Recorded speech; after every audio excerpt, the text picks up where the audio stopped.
all. This meeting of track. Just to first of all, I suppose, kick off by saying welcome to Cecilia.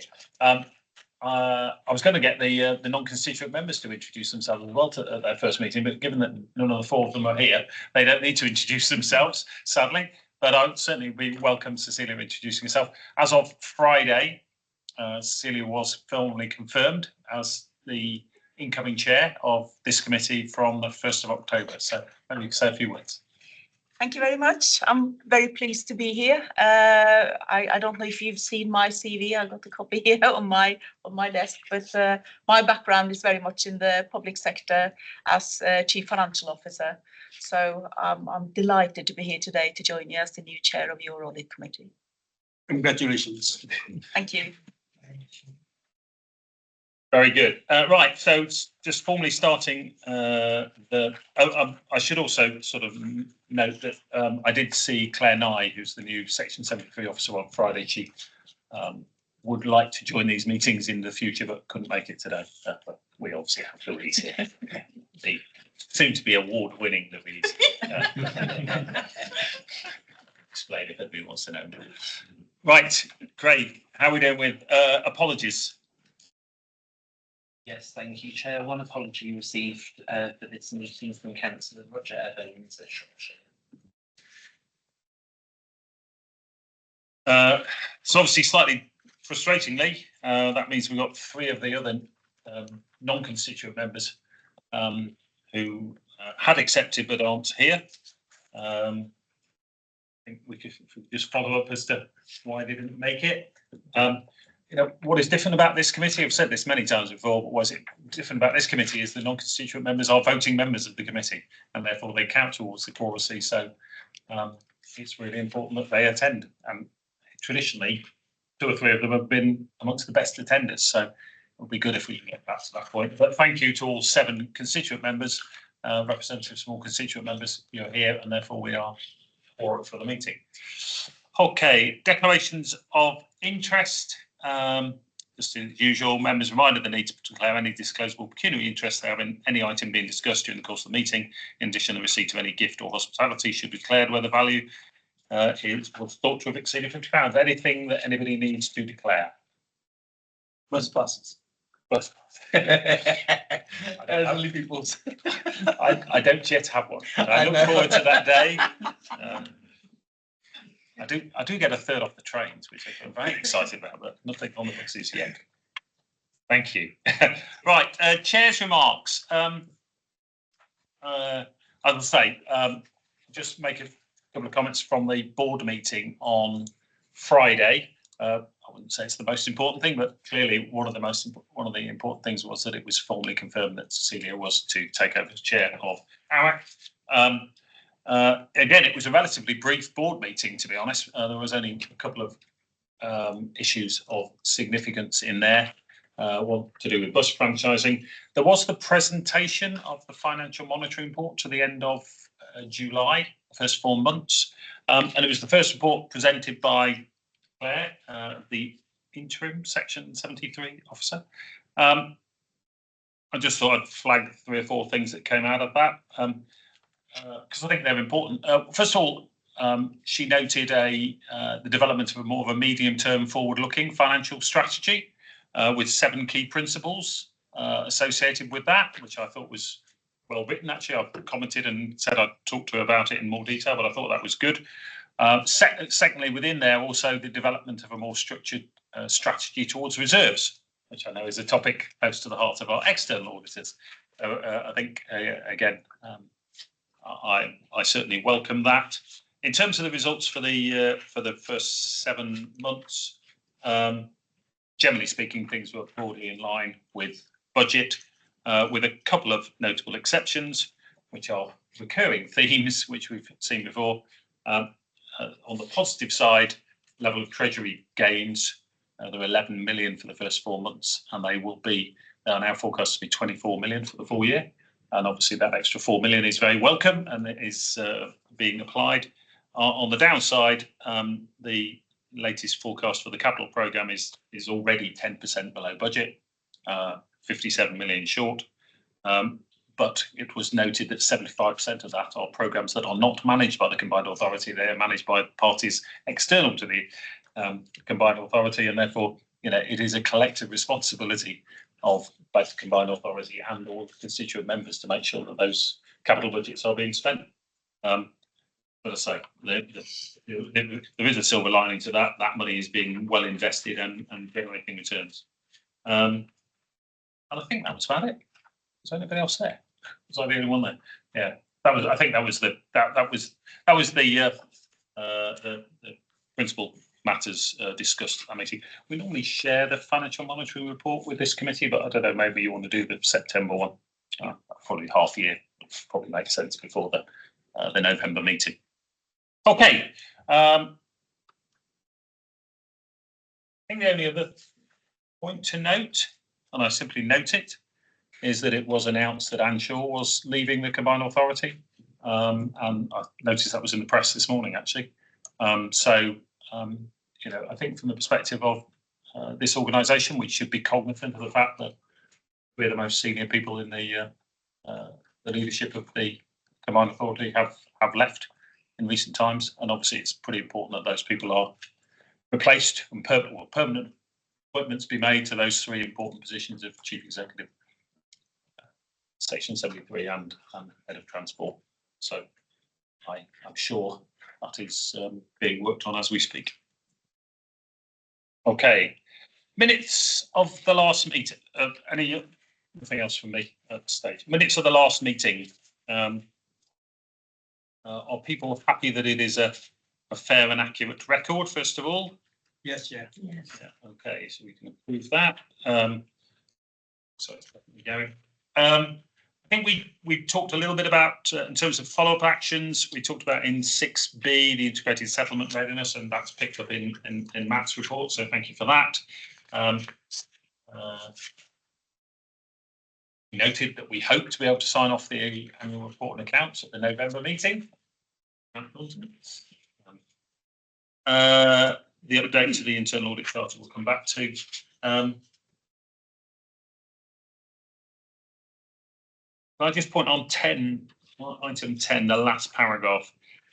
It's a small point, but I think it's the investment board, not the investment committee, that subject to the scrutiny on the capital payments. Well, that's where I see it anyway. So it says committee, I think it's the board.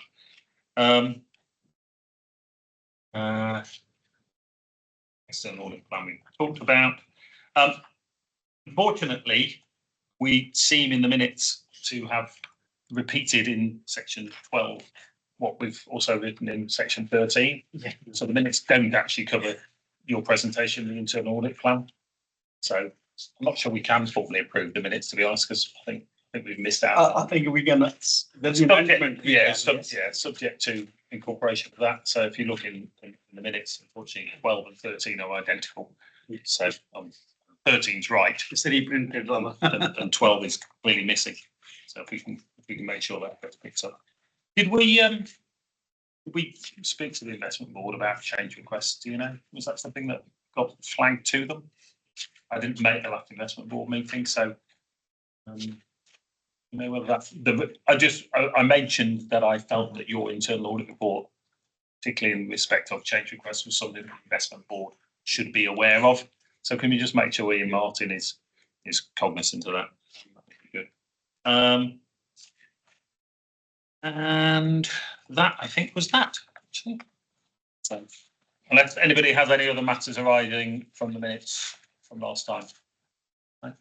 So I think we can approve the minutes subject to correcting section 12, if that's all right. Right. On the action lists, again, I think probably it probably would be worth you and I just having a quick conversation to make sure that we have picked up everything that, given that I'm not going to be here after this meeting, this does capture everything that is being carried forward in the future. So by the time you see this at your first meeting, it will reflect anything that I think should be still on that action list. Okay. That would be good. In terms of the work programme under 6, everything looks fine. The only thing I would observe is, I think, through a combination, to be honest, of officers' holidays, my holiday. So I've contributed to this as well. I didn't get to see the vast majority of the reports in advance of them going out this time round. I think that's an important part of the process, to be honest. So when you and I spoke, Matt, you know, we hadn't got most of the reports. They then didn't come to me actually before they went out in final form. So if we could re-emphasise the importance for everybody getting those reports to the chair in advance. I think that's an important discipline. But in terms of content of the forward plan, I didn't have anything further to add. Everybody else happy with that? Under 6? Yeah. Okay. Right. In terms of reference, if you recall, there were 2 issues with the terms of reference that were brought to the last meeting that meant that they've been brought back to this meeting. The first one was around the reference need to refer to global internal audit standards. Councillor Gaspar quite rightly pointed out that they came into play from the 1st of April this year. So thank you for picking those up. That's now reflected in on page 19 under internal audit. I think they're standards, aren't they? Not standard, but the second point is there was a whole section on financial reporting that had been omitted. That is now included. So if you look on page 20 of your pack, hopefully everybody is comfortable that that is a fair reflection of what we do is in this committee. But anybody got any final comments other than Councillor? Just to understand that, on page 19, the first bullet point. I remember when we had the external auditors coming for us doing the job. Yeah. But do we still need it? That first to review proposals made in relation to the appointments of the external providers. We don't have external providers; we have our own now. I think it's a good point. I think the point is this committee would always be the committee to whom any decision as to whether we have in-house or external would come. So it's not really relevant to this year, but if the decision was taken to change the approach, then we would expect it to come back here. So I think it is still part of the terms of reference, but perhaps not applicable every year. Yeah. Well, it should be, Mr. Chairman. Where do we show the costs of the external audit? They're included in, well, first of all, they're in the proposal that is given to us. So it was in the plan that was presented to us last time. Then it's reiterated in the final report we receive, and then it's also disclosed in the actual report accounts themselves. Having said all of that, so it is explicitly referenced on 2 or 3 occasions during the papers. It's negotiated on our behalf by the PSAA, so we don't actually formally negotiate the You fee. just thumbprint it. That is a arrangement that exists across all of local government, I think. So all of your constituent members, the same thing applies, to be honest. We have, as a sector, decided to outsource the decision around the appointment of and auditors and the fees that they are paid. So it's, I suppose, ultimately we could decide that we don't want to participate in that group, but that has always been the recommendation that we've had, and I think it's what happens. Yeah, so that's the background. I don't know whether Grant. No, I just feel it should be prominent in these papers that when we talk about external audits, there's a cost involved. It ought to be out there for everyone to see automatically almost.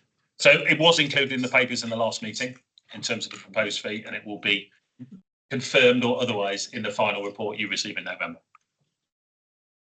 Is there anything further you wanted to add? No, I think that was an excellent summary. Thank you. Okay. Anything else in terms of the terms of reference? Very good. All right. Thanks, mate. Right. Which brings us on to the internal audit charter. Do you want to just say a few words about this? Yeah, thank you, Chair. So the global internal audit standards in the UK public sector, they require that the purpose, authority and responsibility of the internal audit activity is defined within an internal audit charter. The internal audit charter is a formal document which outlines the reporting lines within the organisation, authorises access to records, personnel and the physical property of the organisation relevant to the performance of internal audit work. From April 2025, new internal audit standards, called the Global Internal Audit Standards in the UK public sector, replace the existing public sector internal audit standards. Conformance with these is required, and reviewing the revision of the internal audit charter has happened in due course. The Global Internal Audit Standards require that the Chief Audit Executive develops and maintains the terms of reference, and these should include the purpose of the internal audit, the commitment to adhering to the standards, the mandate, including the scope and types of services to be provided, the board's responsibilities, this committee, and expectations regarding management support of the internal audit function. The revised internal audit charter is attached as Appendix 1 to this report. I don't propose to go through the full internal audit charter, but I'm happy to take any questions. Okay, thank you. Open it up for any questions or queries. Clarification. I think. Yeah. I think you already mentioned in Chair. It's a GSIAS. Is it double extra S in it or just a? Because there's a. Sorry. Global International Audit Standards, GIAS, that's correct, right? Then further down on 1.3, 1.5, GSIAS. Is that a different terminology or something, or just a misprint? 1.5, sorry. Yeah, what in power 1.4, 1.5, it suddenly said GSIAS. So, yes, sorry, that is just a typo. Okay, all right. Because I thought I'm missing something which is not there. All right, thank you. Other questions or queries on these? I've got a few minor points as well. Has anybody got any other questions or queries on these? First of all, I should say I think it's a good document. Thank you very much. I think it is in a good document, but a few little queries for me. So para 1.5, where we have said that the board, as defined under GIS, is ARAC. Is that something that needs to be formally delegated? Maybe it's a question for Helen. Are we able to just assume for these purposes the board is, or does it need to be signed off? It's like, I'm thinking in the context of Treasury, the board has formally delegated responsibility to ARAC. I just didn't know whether under these auditing standards that is necessary. I think, can we take that offline and have a look at what it actually says in the standards? Because if it's clear that it can only be this board, then I don't think it does need to be developed. And if it does, we'll slip it into the already enormous October board report. I'd say I'm relaxed that it is. It's just, did we need It would be ARAC one way or the other, but Yeah, whether it needs whether any formal delegation is, it depends what it says in the standards. 4.6. It's clearly important that we are impartial and unbiased, but I didn't know whether we need to say it twice. So. And then there's a couple of references to Audit and Standards Committee. Again, 14.1 and 17.2.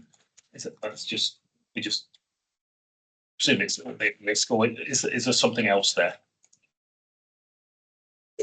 We are responsible as a committee for dealing with standards complaints against any of our members, although we don't very often have any, but if we did have one, it would be this committee that dealt with them. So we may need to make the terminology clearer, but It is also likely that some of the wording comes from the standards themselves. Yes. I think one of our I think Solihull has a separate audit and standards committee from its audit committee, does it, or something? There's an interim committee in Solihull. I know. That's a separate Standards committee. We have a whole separate. Yeah. Oh, okay. We have got we called ethics committee. Oh, okay. Can I leave that with you to just clarify? Obviously, this references an audit and standards committee. I don't think such a thing actually exists within the context of provide authority, but I'll leave that one for you. I say it's reference 14.1 and 17.2, and then 13.1 again. Sorry, it's just follow up recommendations. It says quarterly basis, monthly basis. So you can just decide which you like. I think it's quarterly, but minor typo there. Okay. Other than that, I say I think it was a good document. I think it summarises what we should be doing under internal. Any? Yeah. Sorry, just understanding on 4.6, the second bullet point, be restricted from initiating or approving financial transactions. I'm just trying to understand how that works. If we are initiating, we shouldn't be approving it, or we are approving it, somebody else does it. I'm just trying to mix that and understand that mix. So there would be a conflict of interest. We wouldn't be responsible for both of those. That's why I said yes. Yes. So how we put it there? It's both, isn't it? It's Yeah. initiating it or approving, so Okay, you can't yeah. do All right. one or the other. Yeah, yeah, Yeah, it's both. yeah. Both. Thank you. Yeah, yeah. Dan Porter, any comments on this? No, just to thank Matt. It looks fit for purpose. Thank you. Yeah, well done. I think as you pointed out, there were a few sort of just minor inconsistencies, but Okay, I don't think it needs to come back, but if you could just pick up those points, that'd be great. Thank you. Right. Sorry, if it needs to come back, yeah, just clarify a couple of those points really around the board delegation and the audit and standards committee. Just that it's, if you could just let us know you've addressed the points, put it like that. Thanks. That'd be good. Right, internal audit, item 9, internal audit outturn for 24-25 and initial comments on 25-26. Thank you, Chair. So this report is the internal audit outturn report for 2024-25. It is also an update on the work undertaken in relation to the 25-26 internal audit plan, which was approved at the July meeting of this committee. It also provides an update on the latest internal audit recommendation tracking and also an update on the internal and external review in relation to integrated settlement. So in accordance with the standards, internal audit is required to deliver an annual opinion and report to those charged with governance to support the annual governance statement. Within this, an annual audit opinion is required, and Appendix A, part of that appendix provides that annual opinion. It also provides a summary of the work completed within 24-25. So on page 43.1 of the document, a summary of the internal audit work completed within the year was provided.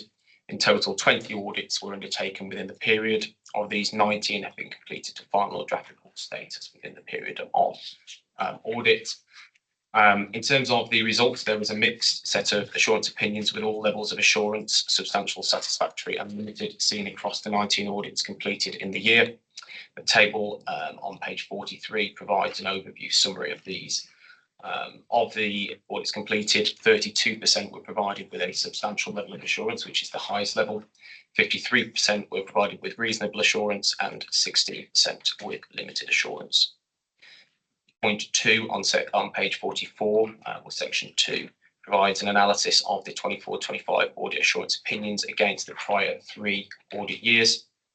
The overall trend in assurance opinions has remained relatively stable over the recent years, with the general audit opinion remaining as satisfactory in 2021-22 and 23-24, and reasonable in both of the previous 2 years.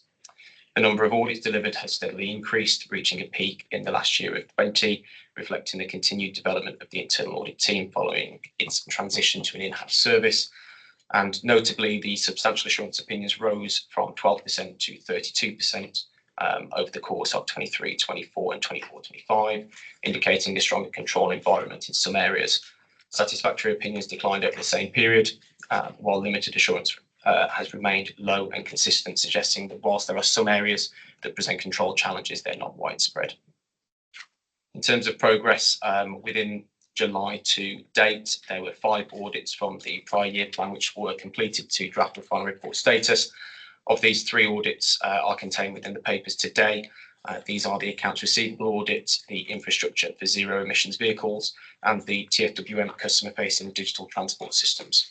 In terms of a brief summary of those, accounts receivable, an overall opinion of limited assurance was provided, and there were a total of 5 high, 4 medium, and 3 low-level recommendations identified where improvements could be made.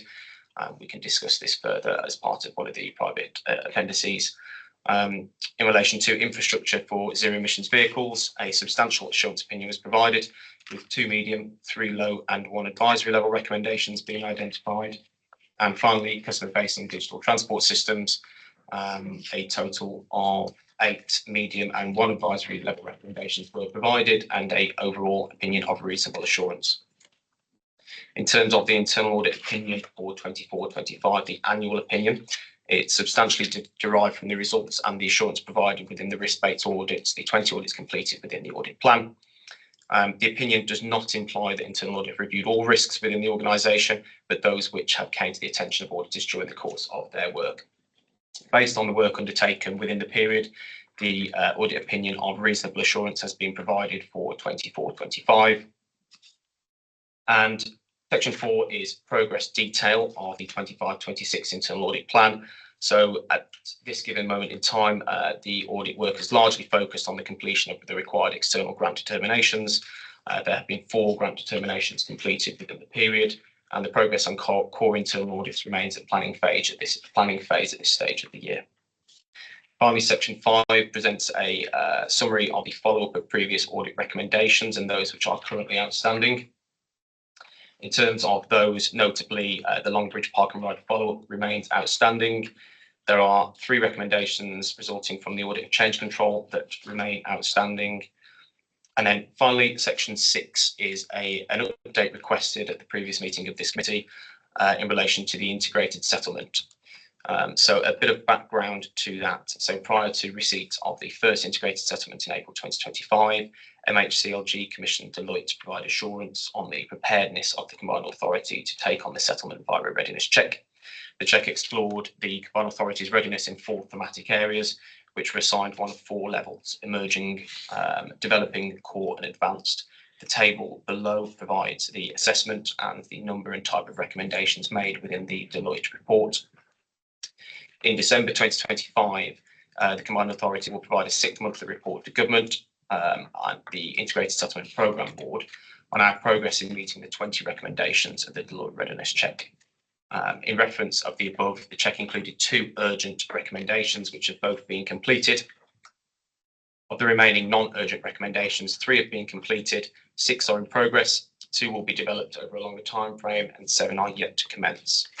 The recommendations that are yet to commence all fall under the scope of the Combined Authorities Transformation Programme, which in recent months has been working on finalising its workstream objectives and deliverables.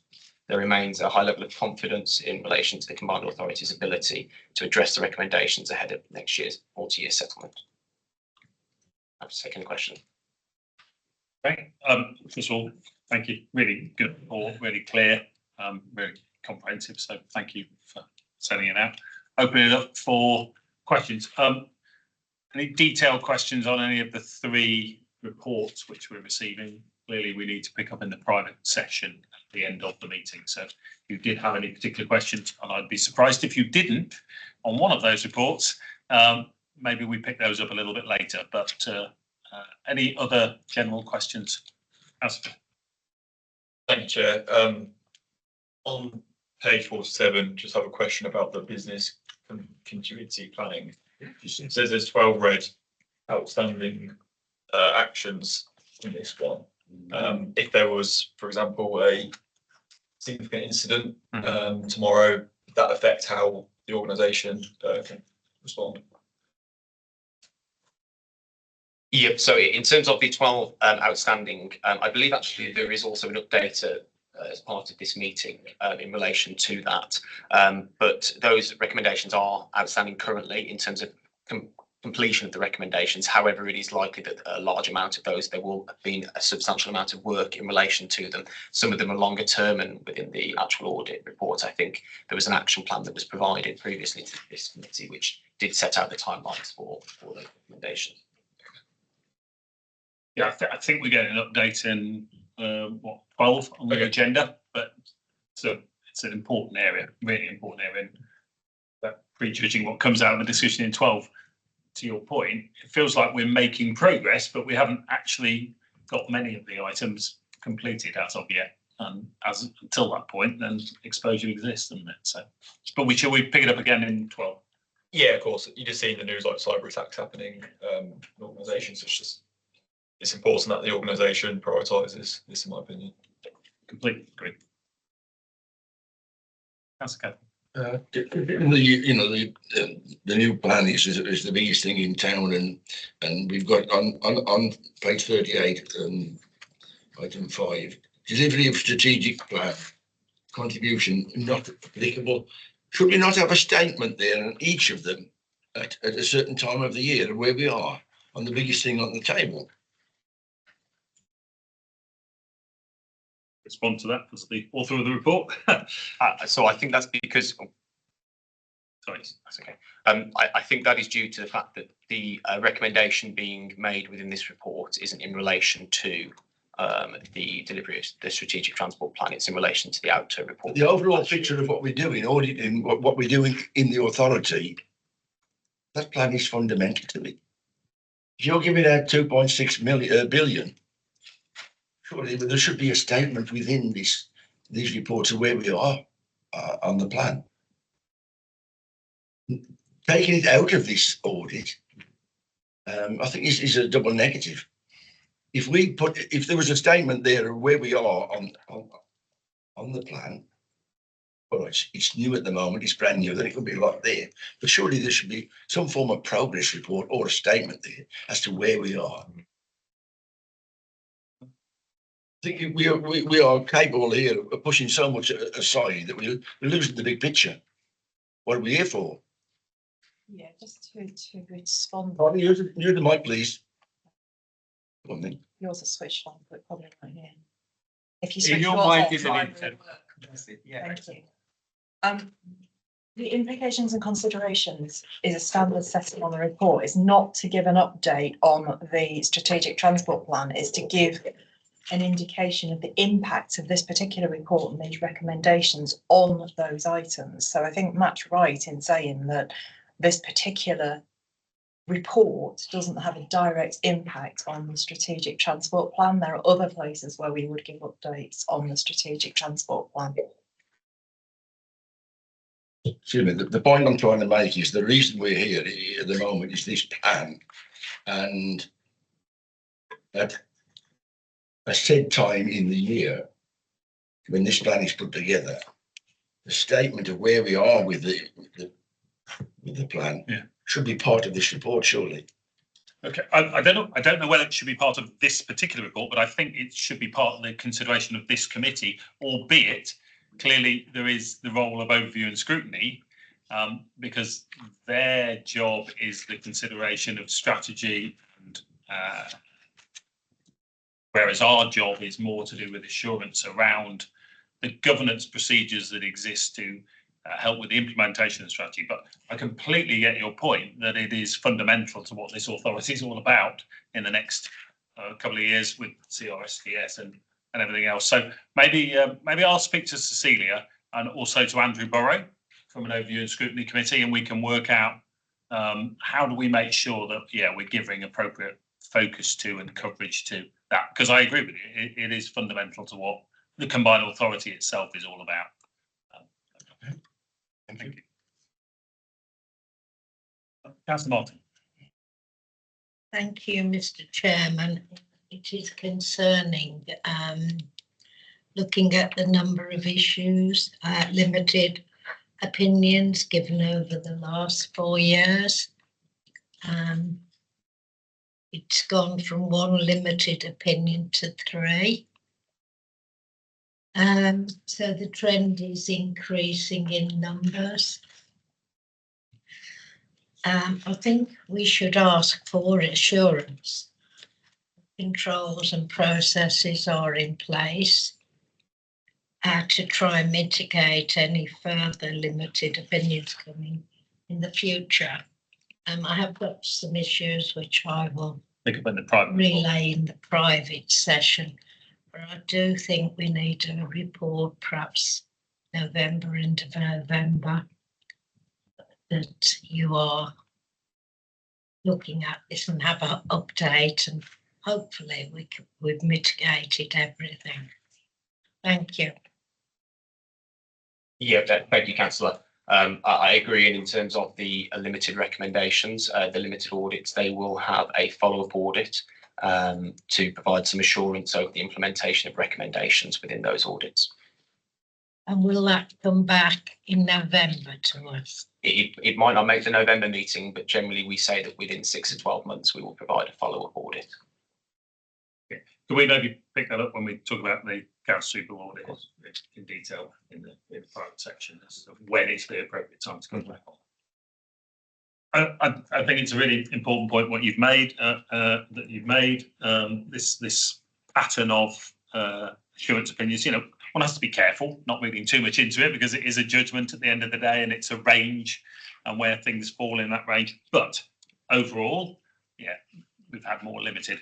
I suppose my own slight sense on that is, if you look at where the limiteds are, the cyber essentials, security essentials opinion, which was limited, but it was almost a review that was done in advance of the submission, and it was there to identify issues that were going to be addressed, and then they were addressed before the final submission, and then we did get accredited under cyber essentials. Is that right? That's right. So it was disappointing that there were so many things that needed to be addressed, but they were addressed, and we did get the accreditation. So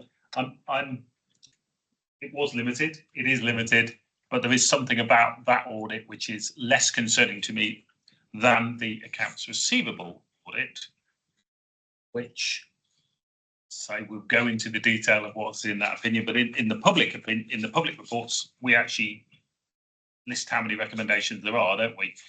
And I think that is the worst, the highest number of red recommendations I've seen in any report for a long while.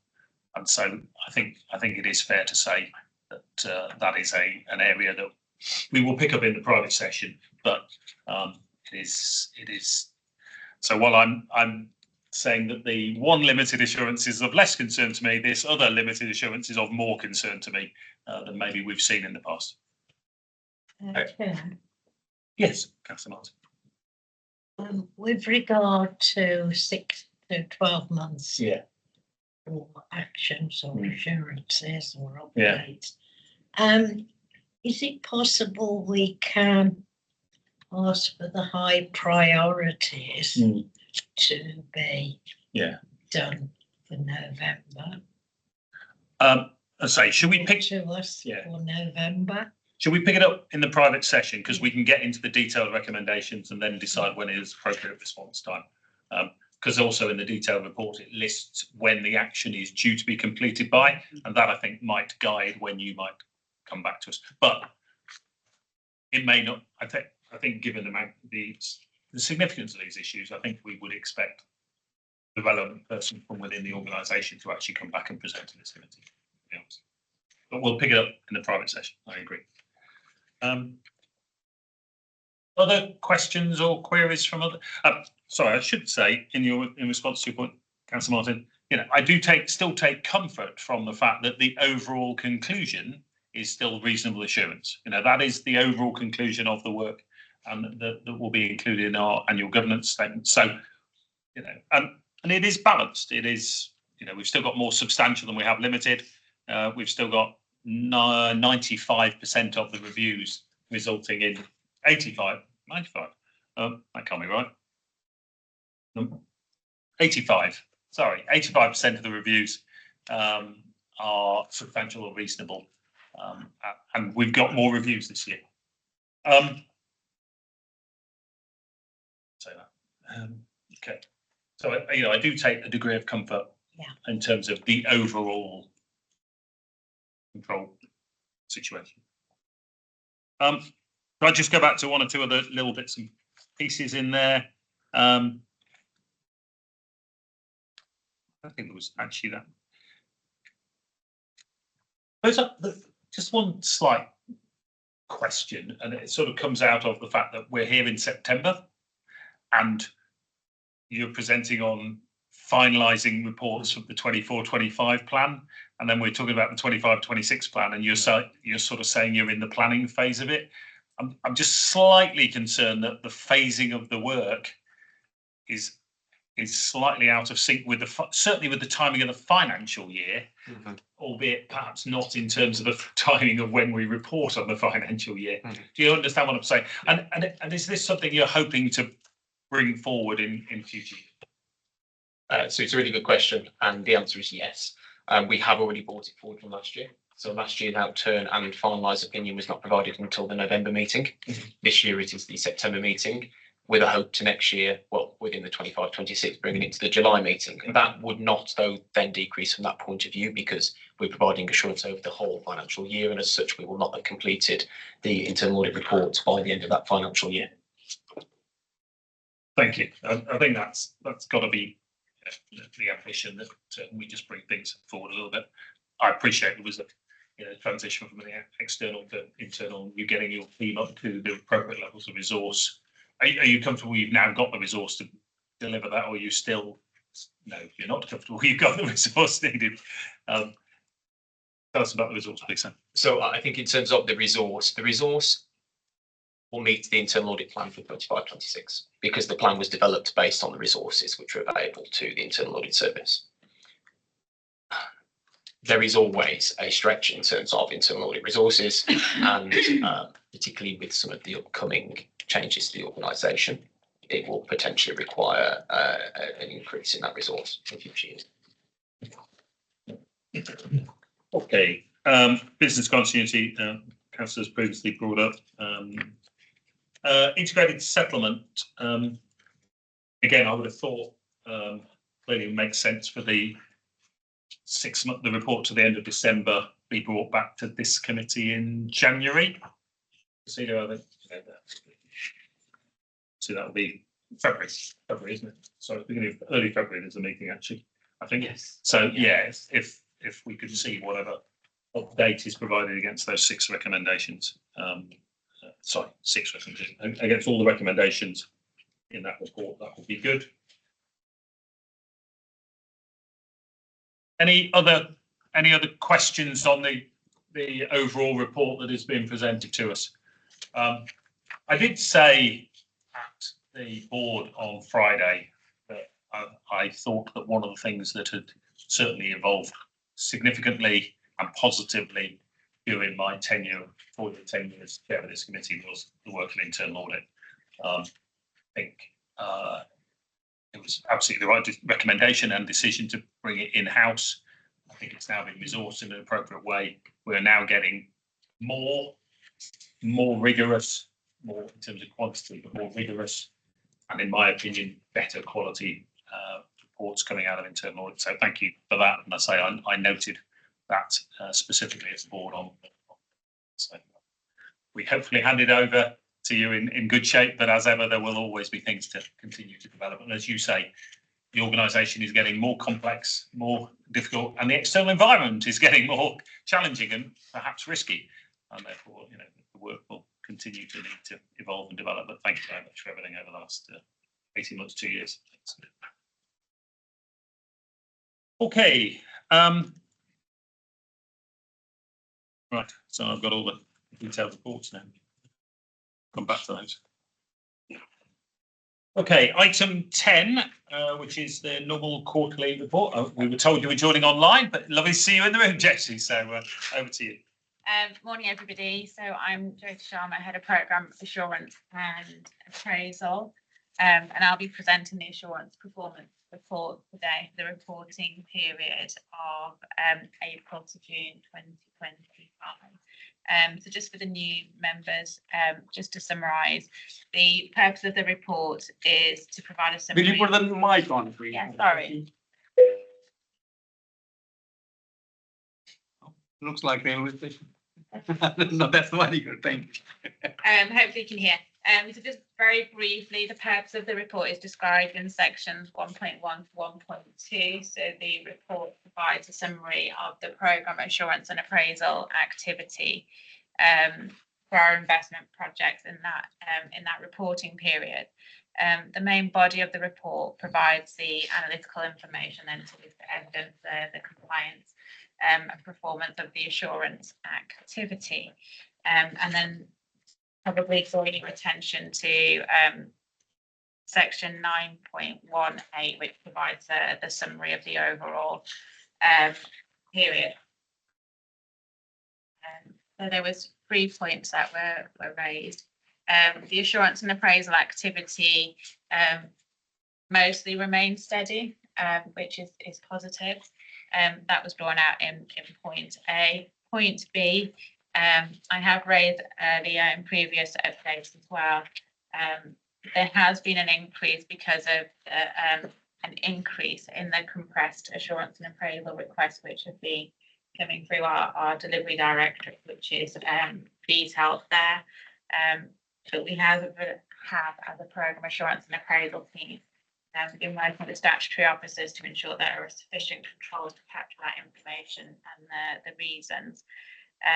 The main area that the compressed reviews are coming from at the moment in this reporting period relate to the housing programme and the RSTS programme, where we've recently negotiated extensions or reprioritise those programmes, and that information is captured there.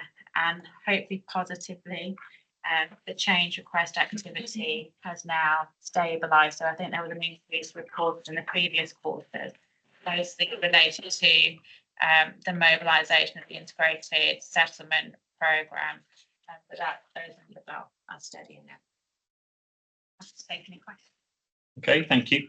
Just on those two specific points you just raised there. Yeah, my reading of table on page 99 under 9.1.1 was all of the three reviews under the compressed assurance came from housing, property and regen. And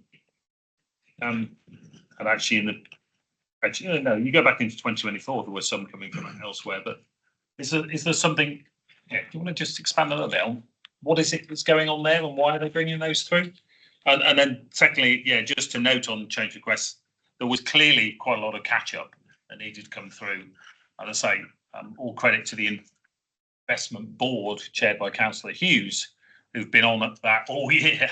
And you know, I commend Solihull and Coventry for finally getting around to submitting those change requests and progressing them. But it was, I think we talked about at the last audit committee meeting, we need to keep the pressure up on that. It's not they had built up a backlog, and what we need to avoid is having another backlog and then having another big push on it. We need to make sure that continues. Now, I say a lot of that comes through the investment board, not this committee. So I just note the second point, but the first one, yeah, do you want to expand a little bit more on what's going on in housing? So I think in regarding housing, property and regenerations, that was one of our significant delivery programmes, which had been delayed for various different reasons and had to be renegotiated with central government. So I think there was a delay in terms of making sure that there was confirmation of the new arrangements in that particular area. Yeah. So that drove some of it. Yeah. Also regarding this particular area, it's probably the most volatile, so we're very dependent, or the housing director is very dependent on external factors, so in terms that they can bring the business cases forward. So over the course of the last 4 years, and that table that's actually summarised on page 99 positively, regarding housing, the positive is that business cases are being produced. Business cases are in the single assurance framework. They probably had the most increase in the number of business cases submitted from all the delivery directors, which is positive. That's fair. Yeah, which is coming through. They are more impacted by external factors, and we need to have a look at that area. But again, the condensed reviews are not the standard assurance offer mandated in the single assurance framework, so it's important to capture and distill any risk for the approval. So you do remind me, yeah, housing was housing the last to adopt the single assurance framework? Yes. They were, that's right, Yeah. yeah, so, yeah, good. So they are now fully embedded with it, or it is embedded within their activity. Yeah, so past this particular reporting period, the current period that we're in, both the program business cases are now in. So the legacy program business case is also being produced. And also the integrated second housing program business case is in now as well. And just while we're on that page on 99, there wasn't a single level of activity in the quarter for economic skills and health and communities. Would that be normal? They've got large programs. So they've got the program, most of it's in delivery now.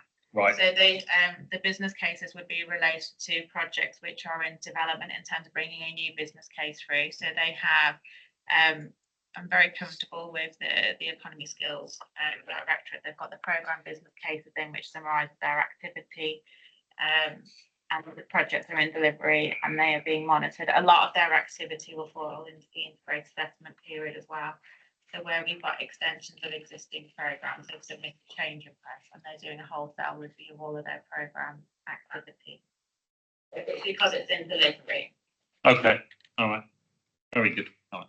Well, I'd say thank you for both of that. I'd say just keep the pressure up on change requests. It's like I say, it mainly comes from investment board. I think that they're responsible for the monitoring, but if you could make sure that you're reminding people to get through to you. There we go. Councillor Martin. Thank you. Economy and skills, does that include apprenticeships? Getting young people into work across the combined authority? And do you look at, have we got assurance that all the government funding is being used to help the economy and get our young people into apprenticeships? So within it does. So the wider programs that we do have in place for the employment and skills directorate, they do have specific apprenticeship programs, and I know that's one of the criteria that they look at in their particular business cases and the routes that they adopt. I didn't go into specifics of that particular. I wouldn't be able to say where we are in terms of quota and the specifics. That would have to be a question I've taken away, but I know that there is CAPS 1. I know CAPS is part of the wider guild program, so we've got various different funded programs that apprenticeships with the foreign. There was some reference to that at the board on Friday. But yeah, maybe that's a specific question that people can come back to you on. Could you have sort of a report on assurance that all this government funding is being used? Yeah, I'm sure we can. Yeah, I'll pick that up with okay. That's fine. I know Jyoti might not be aware of this because it's a wide issue, not just within the local authorities, perhaps third sector, private sector alongside the housing. I think Rose raised the issue quite rightly with the apprenticeships. Have you got any strategy within the combined authority dealing with that kind of process? I know we are not going to do day-to-day business, but there should be a strategy how those people, or how this money is going to be spent for apprentices. That will be helpful to understand that money is lined up for a purpose. So I'm not sure if there's any strategy for apprenticeship at all somewhere. Anybody knows? So this is a really a topic that I know the chair of Overview and Scrutiny, Andrew Burrow, is very, very focused on. Yeah. So again, that might be one where we could actually, for both of you, you sit on that committee still as well. There you can. Hopefully, you can confirm that it is a topic that is very close to the heart of the Overview and Scrutiny Committee, and maybe, I don't know, have you got anything further you could add at this point, Councillor Kettle, or is it just, but we could ask for Councillor Burrow. I do regularly invite him to come to our meetings, so maybe he might, that Yes, might be a well, good excuse for him to come yeah. along, but. A small portal, small paragraph will be helpful to understand that Yeah. the work is in progress. That's Okay. The, I think the aspect that is often raised is that companies that pay the apprentice levy should be able to spend it as often as possible. And we often push for details as for how much is actually being spent, and people are falling down on the issue of training, you know. Yeah. So yes, it has been raised on several occasions, Yeah. and it's a big issue, but it's out there in society, Yeah. with companies and organisations, and wherever possible, of course, we push that this money is spent in real time, so that we can get an improvement in the quality of the workforce. It's fundamental what we're talking about. Yeah. And yeah, it is quite an issue with us, and it has been discussed on many occasions. Yeah. So just to give you, again, this is in the public report, so I can quote this, but on Friday there was a discussion about the Wave 3 Skills Bootcamp Programme.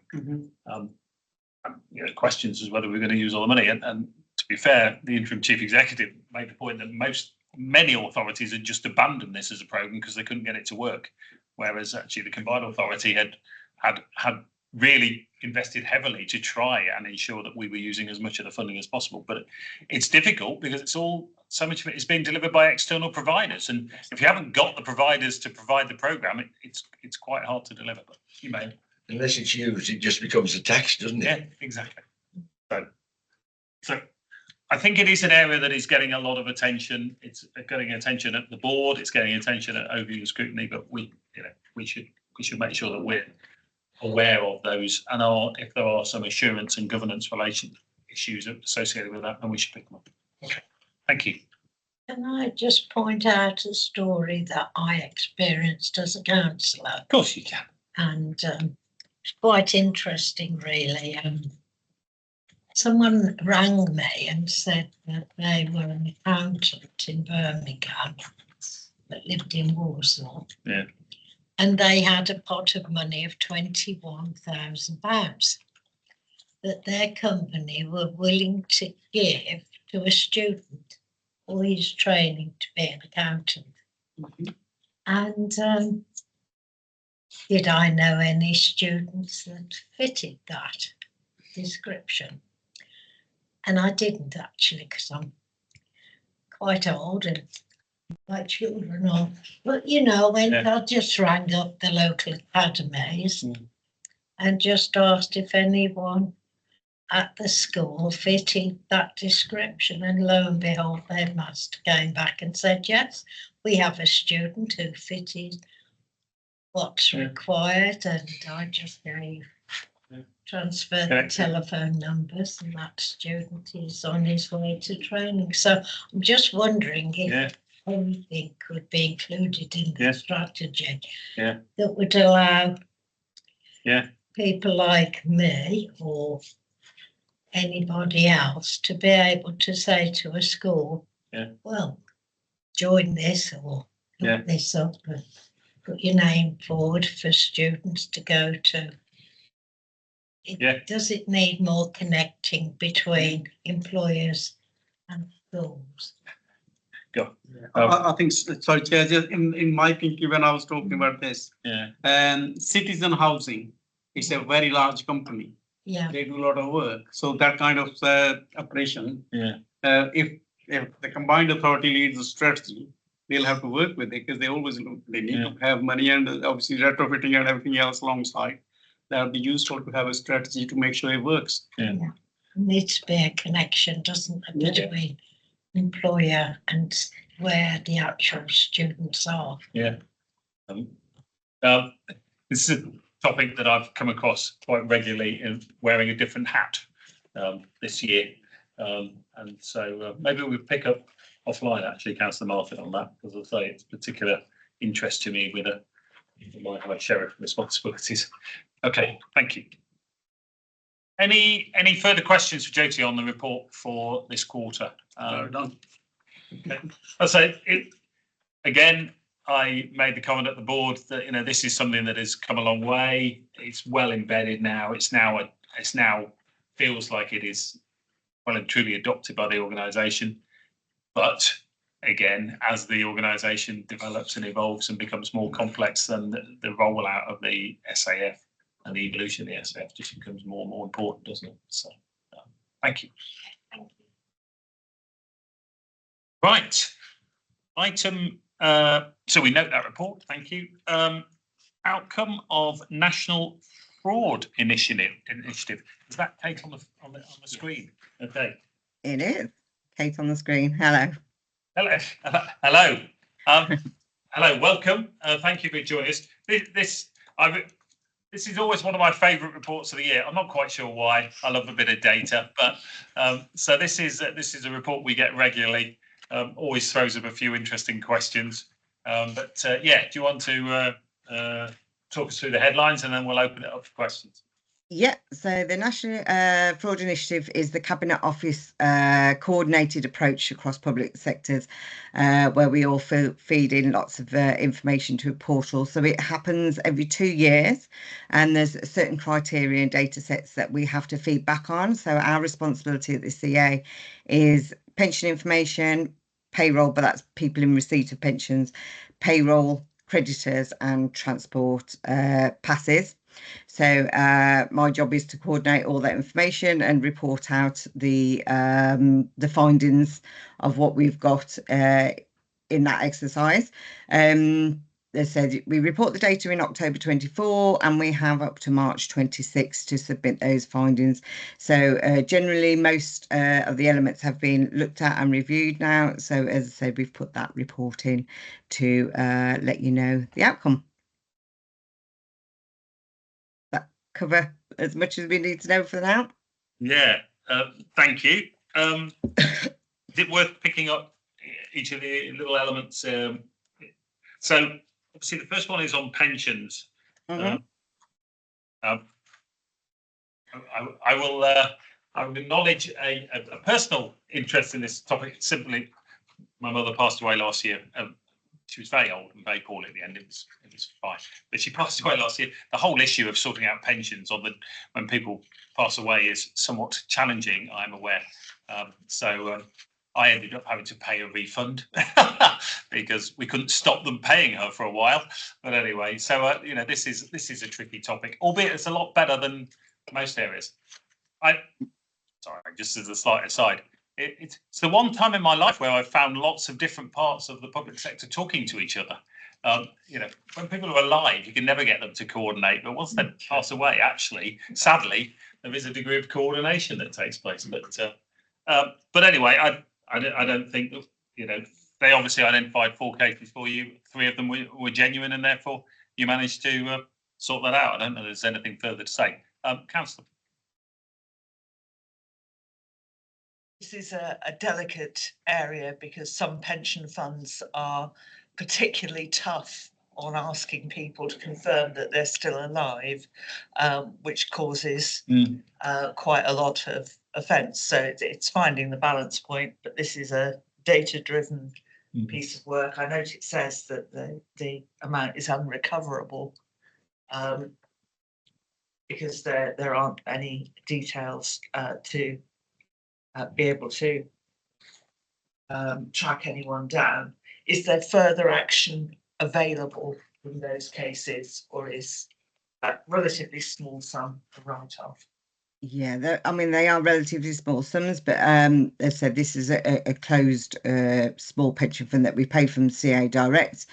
But yeah, we have looked into it, as I said, but there's been no anybody who's come back as next of kin. So unfortunately, these are the information for these 3 people that we've had to sort of just say they are unrecoverable amounts. As I said, we used to be in a situation similar to what you've said, where we used to write to people to prove, that they're still entitled, alive as such. But again, we abandoned that a long while ago because it did cause discomfort. So we tend not to do that anymore. So as I said, as part of the National Fraud Initiative, the maximum somebody's likely to be in receipt of a pension without notifying us would be 12 months. And the majority of these pensions are £1,000 or less per annum that we're paying out. It is a small gratuity pension that is now a closed fund. We have minimal people on there. It's just out of interest. Is it an obligation of the combined authority, or is it an obligation of the pension scheme? No, this pension fund, this closed pension is the combined authority. Oh, okay. So it's a legacy closed fund. Yeah. Okay. So I don't have anything further on that. I don't. As you say, it's relatively small amounts, but clearly desirable to try and avoid that. How many people are in this scheme? Just out of interest. At the moment now, it's about 300 people we've got left on there. Okay. As I said, it's very, very small. But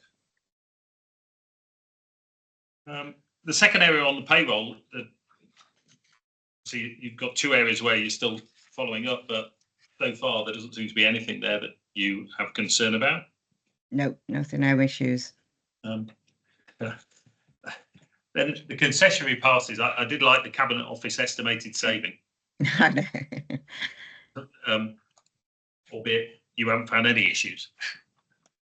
No, I mean, generally we just close them off. So as notifications come in, all those accounts will be closed. And as I've noted there, that people would need to reapply and just send, a reapplication into us.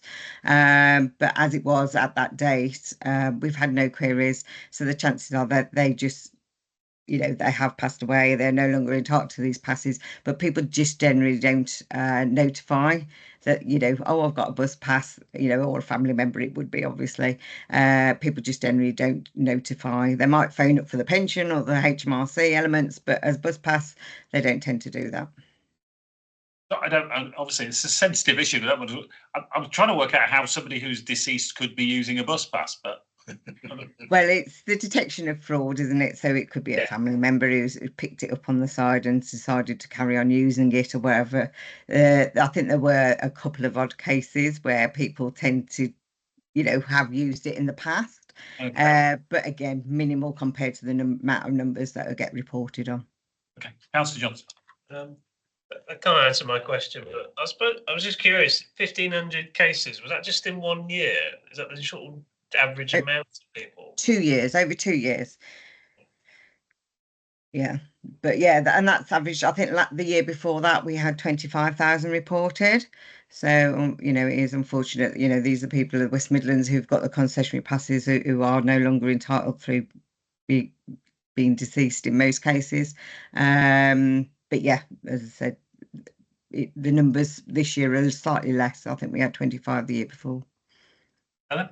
Can I just ask for clarification, Kate? I think I'm reading that's the number of people who have passes who have died, not the number of passes of deceased people that have been used fraudulently. Can you just clarify that? Yes. So that's the report would have been how many hundreds of thousands of pounds of people that had concessionary passes through the CA. So these are the amount of people that have died, and we still got them on our records. Yeah, so this is not fraudulent use. This is literally, sadly, people who are deceased. But population of 3 million people, that's about the sort of number who pass away, actually. So it's not really fraud in that. No, it's not. But it's the potential for fraud, because if those were then being used by people, but you've found very limited evidence of that. Okay. And then in terms of the creditors, I suppose what I don't quite understand is why none of these have been issues. But you've obviously been through all of these, and well, I haven't personally, but the team who do the creditors report back and saying there's the reasons why they are either duplicate scenarios. So it may be that they've changed address, or there's some other information, or they've closed them off because there wasn't a reason to be in there. So every single one has been closed off. Yes. So I suppose the follow-up question is there something that we should be reflecting on as to why we have so many duplicates? So we're comfortable that there isn't a concern with the duplicates, but the duplicates clearly exist. So is there something that, you know, our processes are not enabling us to identify duplicates quickly enough? Or? Yeah, I mean, I'm not as close to this area. I mean, Louise, not sure whether you can feed into that area in terms of those duplicates, but as I said, it's something we can take away and come back, and I can speak to the accounts payable team and feedback on that. Happy to, Chair. Thank you. And thanks, Kate, because that's a really kind of clear explanation. But yeah, we can take that away and understand exactly what the circumstances were of each of those duplicates that was picked up. But also, I think there's a second layer of assurance we probably want through the internal audit team and with Matt's support. Yeah, I'm looking at 309 duplicate records, 1,192 by amount and creditor references. Just feels like there's an area there that we say our own processes could be tightening up on. Councillor. Thank you, Chair. So I'll just go back to the concessionary passes. So there's a Cabinet Office estimate forward saving. Is that money that's gone to bus operators as a result of, I suppose, authorities not being made notified of deceased pass holders? Yeah, I mean, I'm not sure of the technicalities around how the concessionary travel income passes on to the operators, but yes, that's what they're estimating. That is the cost to us in providing those passes and usage. So yeah, that's what I've worked it out based on 15,000. I think it worked out about £38 a head or something like that. So for whatever reason, the average usage is £38 a head, which is where they've populated that figure, saving, yes. And presumably we would save that if people are actually using those passes to the operator.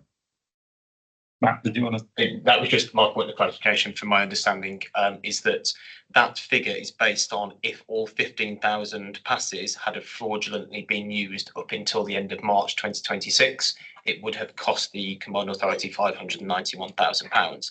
However, that wouldn't happen because we've cancelled the passes, and it wouldn't have happened in any case because that would have been 100% fraud across 15,000 residents. Yeah, compared to just more hypothetical or theoretical approach, kind of saving. Yeah. Did you want to comment any further on the creditors?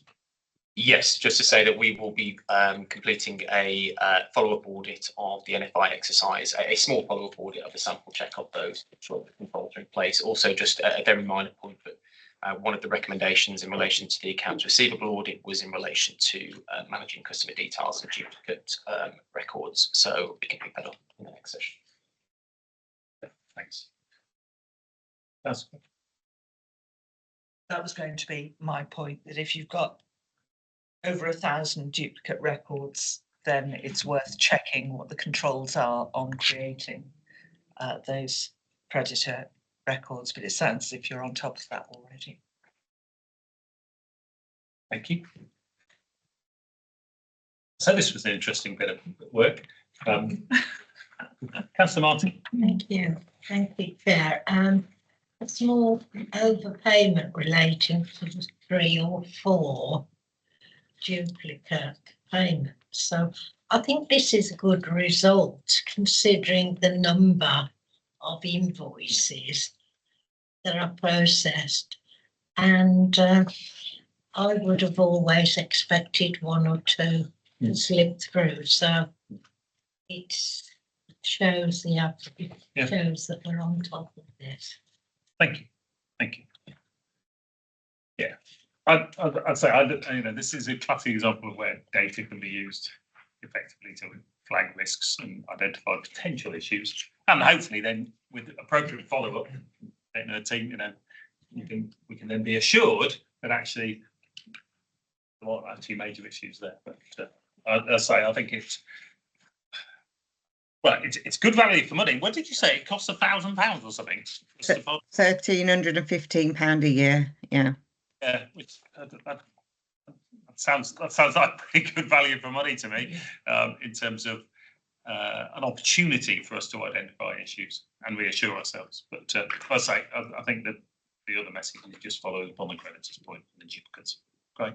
Any other questions from anyone else on this?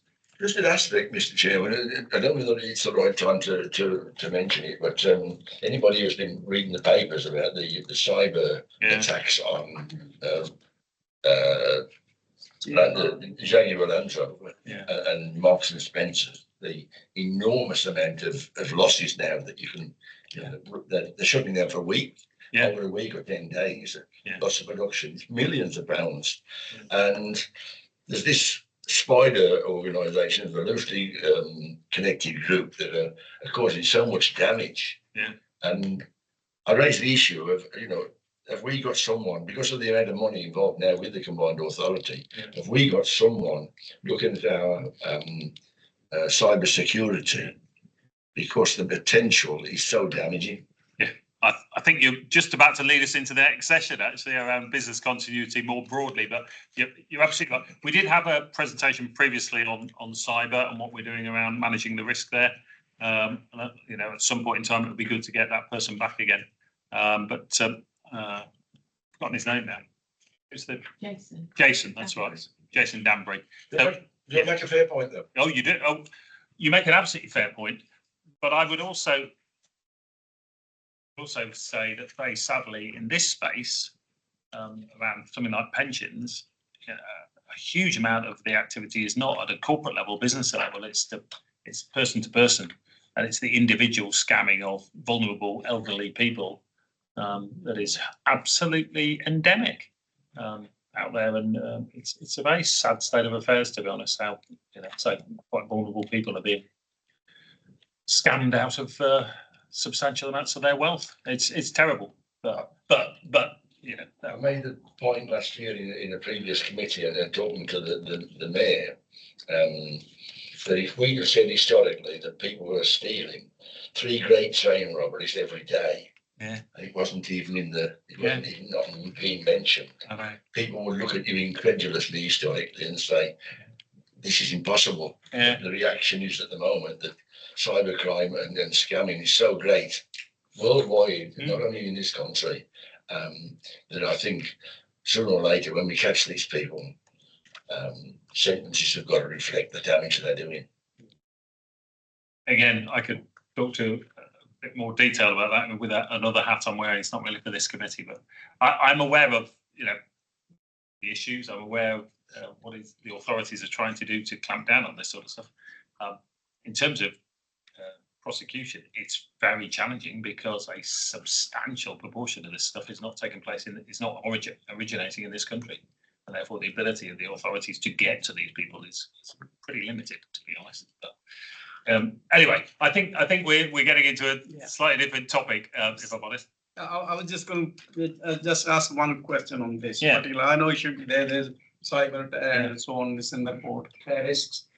I should have asked then actually. There is obviously JLR is now in headlines and some others. Is there any process within our combined authority to support those who are the victims? So actually that question was asked to me. So it's somewhere in economic development line. Those people who are in the jobs and so on, or businesses, what kind of process we have to deal with them? I know it's not part of this trade. All I would observe is I'm aware that the mayor has made a number of public comments about this already and is trying to engage not only obviously with regard to JLR themselves, but probably to some extent equally importantly, with all the companies in the supply chain, because it is pretty catastrophic for them as well, and they are probably less able to cope with this sort of issue. But so I know that at that level, at the mayoral level, there is engagement with this. Okay. Kate, thank you very much. I'll say, if you don't like this many questions, you need to come up with less interesting topics. No, thank you very much for bringing this to the committee, and I'm sure the committee will look forward to the report in another couple of years. But yeah, it'll be good to get an internal audit follow-up as well. Thank you very much indeed for joining us. Thank you. Bye. Which I say very nicely brings us on to the topic of business continuity, which we've started to touch on already. Cynthia, thank you very much for joining us. Thank you. My first observation is if you could make your report slightly bigger font, it would be slightly helpful. But for those of us of more mature years, it's pretty challenging to read. But thank you for providing this. And do you want to introduce it and highlight where you are? It did come up earlier in the context of follow-up of the internal audit review that was done last year. Was it last year? Yeah, I think it was last year. Yeah, last year. And the fact that a number of the recommendations still seem to be work in progress at the moment. So I suppose that is something we'd welcome your observations on. Absolutely. And thank you and good morning to everyone. My name is Cynthia Beverley, Senior Project Manager within the Combined Authority. I was assigned to this project about 3 or 4 months ago, basically to give it some legs and momentum. You've all had the report, and I comment noted regarding the font. I'm going to share screen now, and hopefully appreciating that you're in a really big room and you might not be able to see you might not be able to see the document per se. But basically, if I go back to when I became involved, the business continuity team hadn't fully formed. They were fully formed as of the 10th of June. And whilst a number of, as you're allowed to chair, a number of the works has been outstanding or has been running almost still in progress. Bringing me on board, what we've now done is we've taken on board all of those recommendations from ARAC. And what I have proposed is what you've got in front of you, which is a progress update report that basically gives you an update on every single one of those items. So we know that the team has now been formed. We know that the emergency communication plan, strategic register, resource requirements has now been completed. We also know that in the working are then the remainder of the items, to which all are now being progressed with absolute speed in order for us to try and make sure that we satisfy the requirements of the ARAC report and those things. So I don't want to read through them all because, unless you want me to, I'm happy to read through them all if you say. But based on what you've read, this is just a quick synopsis of where we are. So, for example, on the BCP to reflect the organisation policy for business continuity. This is absolutely in progress in terms of the programme legislation standard and industry best practice. What we've done as a new team is we've created a plan, and I think the plan was shared with yourself, that identified what the key things were, what stages they were at, and how we was actually going to get them approved. I'm going to jump right down to R8, which is that framework that shapes, as the WMCA, what is business continuity, what does it mean to us, and how are we going to ensure that we make it fit for purpose. That framework is gone through its final iteration, and it was scheduled to attend the business management panel in September. I think, and I'm not sure, Louise, you're in the room. Do we know the date of that September panel, or has it been cancelled? I can't remember. There's a meeting scheduled for next week, Cynthia. Right, lovely. The original date was. Yeah. Okay, so that framework will be tabled at that meeting. And the whole idea around the framework, like I said, it's setting out as business continue for the combined authority, what it needs to look like, who's involved. So that is almost at its completion stage. The next one on there, which I think is a really, really key one, and I'll just pick out some of the key ones as I see them, is that on call. There was an ask for a review of on call. That has become one of the priorities in which we are dealing with these things. So we've tried to prioritize them to make sure that in terms of what we would call control, which is the framework, and then operational, which are things like the on-call structure, is now starting to sort of make progress. And I just want to say, when I got involved in all of this, the first thing I did was I called what I would call a little mini lessons learned. So what have we done so far? What are we currently doing? And what do we need to actually move forward? And a number of things that came out of that. We are working on an implementation plan to help to drive this through. And things are like recruiting the ambassadors to make sure that each of the directorate have an individual who will be responsible for things like the business impact assessment that is required for each directorate. So if the organization went down tomorrow, what do we need to do? We've also managed to get a internal team member to devise an interim mechanism or system for recording business assessments so that they're actually all in one place, whereas before there were all lots of loose papers. So we've now got it on a system where this one system will be able to show at any given point what is required if a team or a department or an area went down. So a lot of, like we say, we are, in fairness, making really good progress now, because I, as the PM responsible, I've got a clear understanding of how we need to move things forward. What we've done is, as part of this report, we've identified, because we want to be transparent, we want to be honest, we've identified what some of the top risks are to the implementation of this, but to know that whilst they are a risk, they are still being worked through, because we've identified mitigations to be able to reduce some of those risks.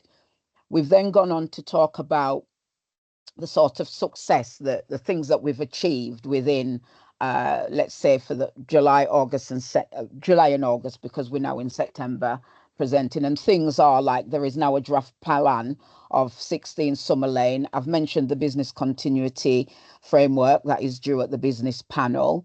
I've mentioned the recruitment of the BCC team. So to just give the business continue strength to do the things that we need to do. And what the team is focusing on now is creating opportunities to share and keep the business informed of progress on what's being done, how they can become involved, and just a little site possibly on our intranet or our weekly newsletter about business continuity, because what's very, very important around business continuity is that every single employee within the organization, A, needs to be aware of it, B, needs to understand it, and C, understand what role they play in it. So quite a lot of work going on around that. We started work on identify who our key stakeholders are, whether they are because they're not just the employees of the West Midlands Combined Authority. These are also our people within Summer Lane, our arm's length company like MML, and our wider partner like the local authorities and the police, who are all the people that we should be engaging with. So a lot of that is in progress. Some of the key things that we're going to be focusing on over the next coming months are things like finalizing the ambassadors, testing and training of those ambassadors, creating internal engagement campaigns, and obviously getting a training course up and ready. So a lot of things is happening very quickly at speed as a comparison to, I think, Chair, as you said, a lot of things had in progress with no end in sight. The idea now is that all of this is tied down and progress is made. I'm going to stop there for a minute because I recognize I've run on, and I'm happy to take any questions before I move on. So over to the room. Any questions, comments, thoughts? Councillor. Thank you. Before this item, I had a number of concerns, but a lot of what you said was very reassuring, those updates. So thank you. Just a general question. In your opinion, do you think that you've got the right resources to get some of these remaining actions complete? And do you think that the organisation are taking, are they fully backing your work stream? Absolutely. Start with the first one. The organisation are absolutely backing this, and I think it literally comes from the top where there are engagements. In fact, I think the original supporter backer of this has left the organisation, but that hasn't changed the support. Where this is now being promoted, if you like, and reinforced is in the senior leadership forums where all the heads of service and the directors meet on a regular basis to discuss a number of things about the organization, relating to the organization, and business continuity is absolutely one of them. And then going forward, what we're going to do as that team delivering this program is that we're going to ensure, like I mentioned, part of the engagement with the organization and broader is that each week, each month, we provide an update on business continuity, including sometimes where it may be we are repeating. If you're not aware of what business continuity is and your involvement, then contact us. But I can assure you that as of today, being on board now and leading this delivery, it absolutely has got the right traction it needs. It's got the right resourcing. I'm going to say at this moment in time, there are 3 full-time people dedicated to this and myself as a senior project manager. And what we want to always be able to do is absolutely that honesty and that transparency, because it's almost like a Pandora's box. Each time you think you've found a way around something and you open that box, something else pops out. And I should imagine probably over the next 2 to 3 months, one of the conversations we'll probably have within this forum is that actually we identified additional resources was required. And then I bring to your attention how we've done that. So I am confident based on the work that's been done so far, and certainly with my involvement, I am confident that we can get this progressing well. And certainly in terms of picking up those, dealing with all those items that fell out of the audit report eventually. We are, for transparency, we are looking to ask for a review, an audit to come back and review what's been done so far to provide that reassurance to yourself. But I can confirm that progress has absolutely been made. We're in a really good place with it. We know what needs to be done now, and we know how to push through those things. So in terms of resource, today we think we have what we need, but that review might find that we don't. And absolutely it is now seen from the top, and we'll start cascading down. So thank you for that. Any other questions, comments? Anything else? Councillor Martin. Thank you, Chair. Thank you for your report. It's good to know that you're aware that we are behind with this and that you understand the significant risk if this is not completed. I wish you well, and I hope you can finish all the actions as quickly as possible. Thank you. And thank you very much for that, Councillor. The way how I report, and Louise Cowan will support this, I'm honest and transparent. If something's not working, I'm going to say it's not working. If we need resource, I'm going to say we need resource, because for me, the whole point of business continuity is to ensure that should the organisation be in a place where it needs to react very quickly, that it has the ability to do that. Some of the conversation we have as the business continuity programme is, whilst we acknowledge COVID Everybody was able to react immediately. COVID was a worldwide situation. And whilst we can never say it will never happen again, it could be. But this has now got to focus on the West Midlands Combined Authority. If at one point today or one point tomorrow something happen, will we be able to stand up? The other thing that we're doing is that we've now got a 16 Summer Lane business continuity plan, which is fantastic. I've seen it and they've done some really good work. Some of the other key things that's come out of the lessons learned is for us as the continuity team to start connecting not just Summer Lane, but to our strategic assets, our on-road assets, our bus stations. Everything needs to be fed into. If I just say that the WMCA plan is the umbrella, it's about acknowledging all those other plans that needs to sit under there, the operational plans. So there's a lot of things going on, as you can imagine, because like I said, having conducted that lessons learned, it was an opportunity for me to allow people to have an honest conversation. What are we doing well? What are we not doing so well? And what do we actually need to do moving forward? That session's been conducted. We had some really, really good input. I encouraged honesty and transparency, and I've got some really good information from that to help to drive this forward. So I'm confident that it's heading absolutely 110% in the right direction. Okay, Councillor Preston. Thank you, Chair. That's just triggered a thought for me. How does this work link to risk management? Because my understanding is that there are different views on how likely another pandemic would be, but how does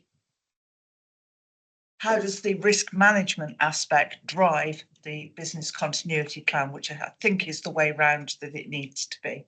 Okay, so as part of the findings within the lessons learned workshop, that session we had our risk manager in there who's an expert in risk, and for me it was important that he needed to be part of that because we needed to be able to assess people's ability to actually understand risk.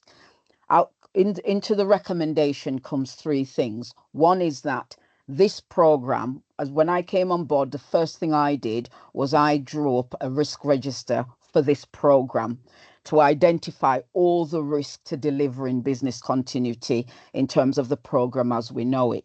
We then, from that, identified, whilst this is the program risk register, operationally, does that have a directorate operational risk register to enable those individuals to log risk that is not 110% part of the business continuity, but may impact the business continuity? We then talked about the strategic risk register on the report to which our risk manager holds. And the idea is that from the program and from the operational, if there are risks on there that needs escalating, we will absolutely ensure they are listed on that strategic risk register that is presented to the executive leadership meeting on a weekly basis as it goes. We also had a meeting last week with the risk manager, and that discussion was about how, as an organization, we need to ensure those individuals holding an operational business continuity plan, how they deal with risk, how we're going to have conversation with them about risk. To that end, one of the outcomes, one of the actions from the report that we did was that we will start having workshops with some of our stakeholders. So like I mentioned, our bus station teams, our strategic asset teams, we will be meeting with them to talk about their operational business continuity plan for them to start identifying risks that we're not aware of. So what we're trying to do, if you like, is create an absolute broad forum that has what I would call a vested interest in business continuity and in understanding what risks are likely to come up. Because what we don't want is, let's say, for example, some of the people on our bus station, they may have some concerns and risks, and if we're not aware of them, Okay. we're sort of like blindsided, aren't we? Sorry. Okay. Before we go into too much detail, Councillor McCarthy said. I know we only had a risk report at the last meeting, but I think based on this report, I need more reassurance that it's the risk register that drives the continuity plan and not the other way round. Yeah. Yeah, and we can provide that for the next meeting. Absolutely. Yeah. No, Peter will be coming to the next meeting and he can update us on this, because I fundamentally this is critical to the organisation, and it's one of those strange things where you hope you never have to rely on it, but we have seen far too many examples in recent times, and we're experiencing one in this region, right? As you said, at the moment with JLR and the supply chain, we saw the issues that M&S had and other organisations. This is a very real issue, and if something happens here, the ramifications, and I'm glad you've identified, this is not just about this organisation, but there's so many other people who are dependent on this organisation. And actually, you're raising the point around buses. If we bring bus franchising under the control of what was previously National Express's continuity issues, have very quickly become our issues. So I'm glad you're engaging on this. All I would say to you, Cynthia, you have our full support. Thank you. This is an area that has had a little bit of a slow start. We had the report, identified some issues. I'm delighted you are now making progress, but it still sounds like there is a long way to go in terms of risk identification, engagement with within the organisation, engagement with third parties. So I just encourage you to continue to go as quickly and as rigorously as you can, and make sure you've got the resources to support you on that. Absolutely. There's issues like in an item box 2 on your report here, where you haven't got deadlines for when things are going to be completed, which I'd like to see. So I think it'd be important for this committee to continue to get regular updates on this, because this is a really important issue. It's very, we need assurance that this is progressing in line with all those recommendations that were made, 6, 9, 12 months ago. So can we make sure that it continues to be regularly brought to this committee and aligned with what we're doing on risk management? Absolutely. Obviously, Matt, you can decide when it's appropriate time for you to go back in and do a formal review. Okay. Thank you very much indeed, Cynthia. Thank you. Thank you, everybody. Great. Thank you. Cheers. Bye. Bye. Bye.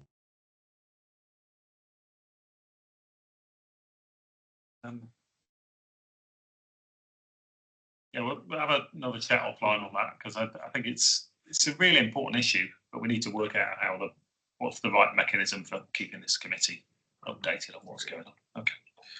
Right. At this point in time, I think we, in accordance with Section 100A of the Local Government Act, press and public and press be excluded from the meeting for the following items, as they're likely to involve the disclosure of exempt information as specified in the Act. So, can you turn off the public? That's what. Yeah.